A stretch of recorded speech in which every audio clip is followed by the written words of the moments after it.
Не се чувстваш добре, но нямаш възможност да посетиш психолог. Ето кои са трите неща, които можеш да промениш в твоето ежедневие, за да се почувстваш по-добре. Знаеш ли, че злоупотребата с кофеина е свързана с тревожност и панически атаки? Ефектите на кофеина и симптомите на тревожността са свързани с свръхактивация на симпатиковата нервна система.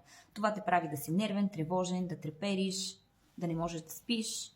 Да намалиш тези ефекти, намали кафето до максимум 1 на ден. Това важи също и за зеления, черния чай, за енергийните напитки.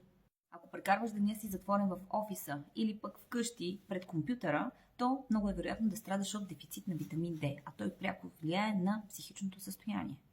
Когато имаме дефицит на витамин D, иначе казвам витаминът на слънцето, може да следват някои от следните симптоми. Промени в настроенията, като например свръхстимулиране или пък усещане за безнадежност, тъга, тревожност, проблеми с заспиването, проблеми с храненето като цяло, черни мисли, загуба на интерес към занимания, които преди това са ви били интересни. Както виждате, тези симптоми са близки до симптомите на депресивните състояния.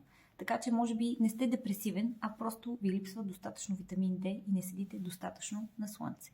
Сте го чували безкрайно много пъти, но да, водата може да има значение за това как се чувствате и за психическото ви състояние. Както предполагам знаете, нашето тяло е 70% вода.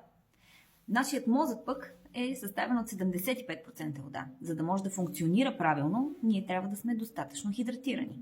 Знаете ли, че с всяка чаша кафе трябва да пиете допълнително 1 чаша вода, защото кафето дехидратира тялото.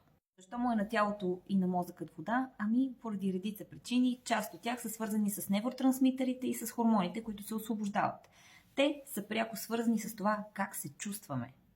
Ако искате да се чувствате добре, пийте вода. За да можете да сметнете какво е количеството вода за вашите килограми, трябва да сметнете 0.03 по килограмите ви. И така ще знаете колко вода трябва да консумирате всеки ден за оптимално функциониране на вашето тяло и за да се чувствате добре. С всяка чаша кафе обаче трябва да добавяте 1 чаша вода отгоре.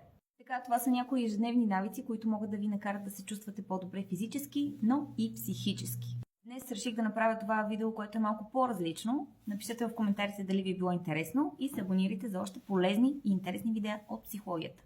Тук е важно да направя уточнението, че това видео е направено с информативна цел.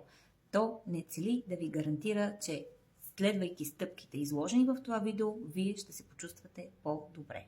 Когато става дума за психични проблеми, те могат да бъдат много комплексни и едно 3-минутно видео в TikTok не гарантира, че може да ви помогне.